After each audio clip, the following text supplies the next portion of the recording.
यो WhatsApp guys, स्वागत है एक और न्यू वीडियो में। तो गाइस, आज का हमारा वीडियो का टॉपिक है silence is a super power. तुमने बहुत जगह सुना होगा कि भाई साइलेंस सुपर पावर है, लेकिन कभी कभी तुम कंफ्यूज हो जाते हो कि यार साइलेंस सुपर पावर कैसे है, कैसे हो सकती है। अगर तुम मुझे कोई बंदा बोल रहा है तो मैं उसे जवाब दूंगा, नहीं तो वो मेरे पर चढ़ जाएगा।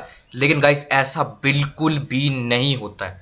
अगर तुम साइलेंस रहते हो तो तुम आगे की लड़ाई को ना कैंसिल कर सकते हो। और सबसे बड़ी बात है कि भाई जो मेंटल ट्रॉमा होता है ना, उससे तुम बच सकते हो। ये जो चीजें है ना, सब चीजें ये मेरे साथ हो रखी है। मैंने कोई स्क्रिप्ट में नहीं पढ़ी, ना मैंने कोई भाई वीडियो का टॉपिक उठा लिया किसी से। सीधी सा बोलूं, मेंटल हेल्थ में बहुत सफर करता हूं। अगर तुम्हारी किसी से लड़ाई हो जाती है, घर में लड़ाई हो जाती है, भाई तुम्हारे माँ बाप से लड़ाई तुम्हारी हो जाती है, तो तुम मेंटली बहुत ज्यादा सफर करते हो, बहुत ज्यादा सफर करते हो। और अगर तुम किसी को कुछ नहीं बोलोगे, चाहे तुम्हें कोई पागलों की तरह बोले जा रहा है, गालियां दे जा रहा है, तुम कुछ नहीं बोलोगे ना, तो तुम बन जाओगे भाई सुपर पावर। एक बंदा था भाई, ग्रीक एक बंदा था बहुत ही ज्यादा खतरनाक, जिसका नाम था निकोलो मैकियावेली। भाई टूपाक का अगर तुमने गाना सुना होगा ना, उसका गाना सुनना मैं तुम्हें पक्का रिकमेंड करता हूं भाई। मैकियावेली, मैकियावेली भाई साहब, उसने जो मतलब पूरी एल्बम ही सुन डालना आप, तुम्हें पता चल जाएगा। टूपाक भी भाई उस बंदे से बहुत ज्यादा सीखता था, निकोलो मैकियावेली। भाई साहब इतना खतरनाक बंदा था ना वो बोलता था कि भाई चाहे तुम्हें जो मर्जी कोई बोले, तुम्हें रिएक्ट करना ही नहीं है। भाई जो डम्ब होते हैं ना, जो भाई इमोशनली अनकंट्रोलेबल होते हैं और इमोशनली अनमेच्योर होते हैं, इमेच्योर होते हैं, वो भाई बहुत जल्दी रिएक्ट कर देते हैं लड़कियों की तरह। और जो रियल होता है ना, वो कभी भी रिएक्ट नहीं करता। ये मेरे साथ हो रखा है गाइस। अगर किसी से साथ मेरी लड़ाई होगी, मैंने रिएक्ट कर दिया उसे, तो भाई वो लड़ाई हाथापाई तक पहुंच सकती है, मुझे लग वग सकती है, मैं हॉस्पिटल में पहुंच सकता हूं, कुछ भी गुस्से में पता नहीं चलता, या मैं उसको मार सकता हूं। अगर वो मर गया तो भाई मैं जेल में हो जाऊंगा, सीधा सीधा जेल में हो जाऊंगा मैं। तुम्हें पता ही है law and conditions, law and भाई तुम्हें पता ही है। तो भाई ये बोलता था बंदा कि भाई तुम्हें हमेशा साइलेंस रहना है। ऐसे ही साइलेंस को सुपर पावर नहीं कही गई भाई। मैं तुम्हें बताता हूँ, एक तीन चार बंदे बैठे हुए हैं, एक दो तीन चार पाँच पाँच बंदे बैठे हुए हैं जो भाई बड़बड़ करे जा रहे हैं, और एक बंदा जो बहुत साइलेंस है वो आता है, इस कमरे में आता है। जो भी ऑडियंस है ना, जितनी भी सारी ऑडियंस है, रुको मैं इसको ऐसे कर देता हूँ, तुम्हें समझ में आ जाएगा। अरे यार ये कैसा, जितनी भी ऑडियंस थी ना, जितनी भी ऑडियंस थी, एक बारी देख लेता हूँ एक बारी। हाँ अब ठीक है, अब ठीक लग रहा है।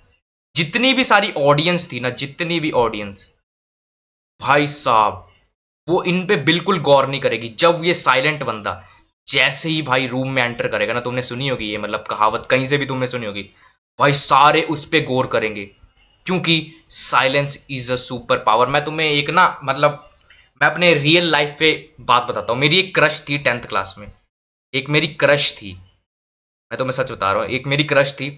मैं अपने दोस्तों की उसके सामने बेइज्जती करता था, ऐसे बोलते ना, अरे बेटा मैं ऐसा हूँ। वो आगे से गुजर रही है, मेरे आगे से गुजर रही है, मैं कर रहा हूँ खतरनाक चीजें। अबे तुम्हारा भाई ऐसा है, तुम्हारा भाई ऐसा है, कि मैं इमोशनल मतलब अटेंशन को, उसकी उसकी अटेंशन, मैं इसलिए ये सब कुछ इसलिए कर रहा हूँ क्योंकि उसकी अटेंशन मेरी तरफ पड़े। लेकिन होता क्या था, वो भाई मेरे मुंह पे थूकती भी नहीं थी भाई, वो मेरे पे देखती नहीं थी, बिल्कुल भी देखती नहीं थी वो मेरे पास, वो सीधा चली जाती थी। लेकिन जब से मैं साइलेंस होना रहा हूं ना, मैं साइलेंट होना रहा हूं कि भाई पूरा का पूरा साइलेंट हो गया, मेरा हार्ट ब्रेक हो गया, मैं पूरा का पूरा साइलेंस हो गया एकदम सबसे, भाई साहब वो मेरे खुद पीछे आई। 10th क्लास तक हमारा स्कूल था, फिर हमें +1 +2 में नहीं था हमारा स्कूल, तो हमें दूसरे स्कूल में जाना पड़ गया था।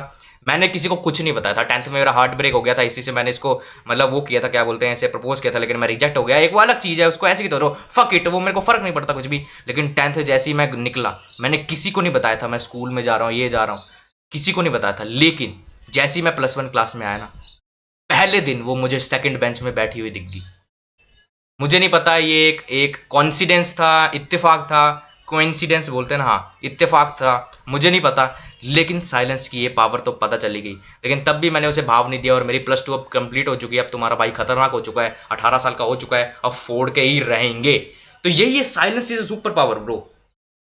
देखो मैं तुम्हें सच बताता हूँ, जब भी तुम्हारे साथ कुछ सीन हो ना, तुमने लड़ाई वाली सीन हो रखा हुआ है, किसी ने तुम्हें कुछ बोल दिया, कभी भी क्विकली रिएक्ट मत करना।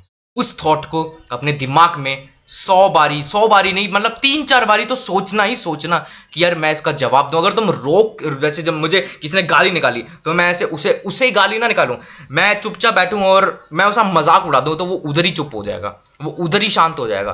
खत्म, सीधा 1 2 खत्म बंदा।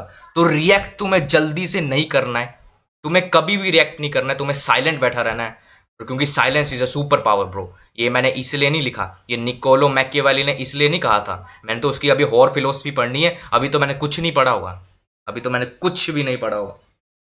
और एक और चीज मैं तुम्हें बताना चाहूंगा कि ना, मतलब जो अब भी तुम कुछ चीज बोलते हो ना, तो तू ऐसे मुंहफट की टाइप मत बोल देना, उसे सोचो अपने दिमाग में।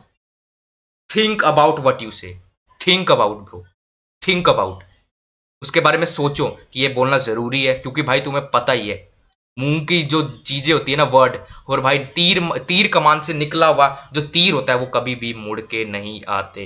ये तीर कमान है, मैंने ऐसे मारा, मेरे पास वो आएगा नहीं, वो रुकेगा नहीं, वो सीधा चल जाएगा, चीर के चल जाएगा। यही हमारे वर्ड्स होते हैं, वर्ड्स जाते हैं और भाई वो कभी भी वापस नहीं आते। तुम्हारे वर्ड से तुम्हारी भाई चीजें डिस्ट्रॉय हो सकती है, इसलिए अपने गुस्से पे कंट्रोल रखो, साइलेंस रखो, साइलेंस बहुत ज्यादा जरूरी है। 10 दिन ट्राई करके देखो भाई, 10 दिन ट्राई करके देखो, 11वें दिन 11वें दिन तुम मुझे आके थैंक यू बोलोगे। चलो गाइज यार, आज का यही है टॉपिक, एंड करते हैं। और अगर तुम्हें पर्सनल 1-on-1 कोचिंग कॉल चाहिए, कोचिंग कॉल नहीं बोलता इसे, मतलब अगर तुम्हारे दिल की बात को शेयर करनी है मुझे, तो तुम मुझे इंस्टाग्राम कर सकते हो, डीएम कर सकते हो इंस्टाग्राम पे, नो इल्यूजन जोन। तो मैं चला न्यू वीडियो बनाने, तब तक ले यार, बाय बाय।